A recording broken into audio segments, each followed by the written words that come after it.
So George Soros says, if investing is entertaining, if you're having fun, you're probably not making any money. Good investing is boring. Hey, what's up? I'm Russ, and this is Dapper Dividends, where we are helping you build tomorrow's passive income today. And if that's something you're on board with, click the thumbs up button and please consider subscribing to the channel. So I'd have to agree with old Georgie boy because I've lost quite a few pennies on some penny stocks such as Helios and Matheson, Northern Dynasty Minerals, ticker NAK, and the latest and greatest hit, Healthier Choices Management, ticker HCMC, where we are down 46% on our 20,000 shares. Buying 20,000 shares of a stock is pretty exciting, but I've lost money almost every single time. I recently added to PepsiCo and 3M, which comparatively are boring companies, but I just keep making money. One of the big differences is the level of dopamine that's released inside my brain when I do buy.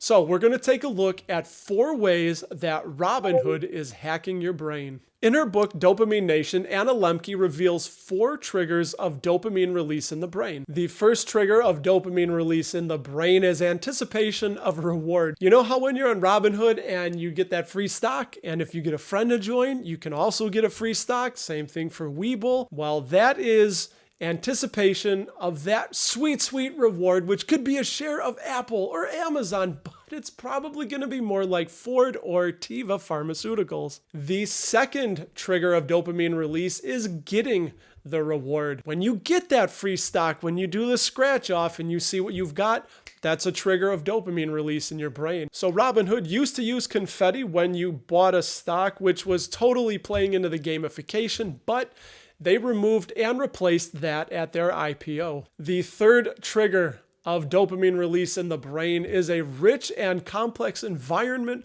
with lots of learning opportunities.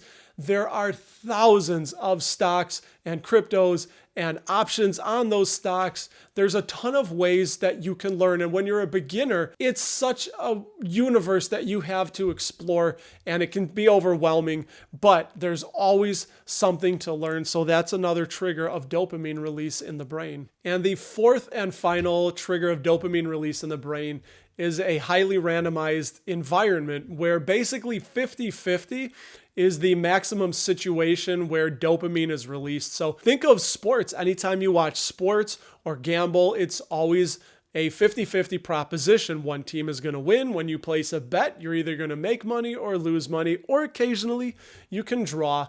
But it's that dopamine release when you know it's going to be 50-50. Same thing goes with stocks. When you buy a stock, it's either going to go up and you'll make money or it'll go down and lose money. And in the world of stocks, when you average down, that's the equivalent of loss chasing. So yeah, all 4 of these triggers occur within the stock market, and Robinhood and Webull have really honed in on the gamification of stock investing, making that money frictionless on your phone, instantaneous. I've been suspect to it too. You get that quick rush, you get that quick hit, creates an addictive experience that you keep coming back for. And some experts say when there is a 5% swing up or down within a day, it gets that similar dopamine release that gamblers feel. So if you just bought a ticker because somebody said so and you didn't look at any of the business fundamentals, or you didn't even look at the chart, but you want to make that money quick, you're probably gambling. And I've learned to leave gambling to the casinos. Or if you do want to gamble in the market like I did with HCMC, I keep a really small amount that I'm okay with losing 100% of. I'm still going to swan, sleep well at night. If HCMC is gone tomorrow, I will be just fine. So yeah, I buy those boring businesses that just make loads of money, boatloads of cash coming in the door, and they're returning value to us through dividends, through share buybacks. And it's like I always say, I'm going to beat it into your heads. If you want to be safe, buy businesses that make money. Speaking of buying good companies, if you'd like to see how I use Charles Schwab, which is my favorite brokerage app, and they are completely the opposite of Robinhood and Webull. It's non-gamified.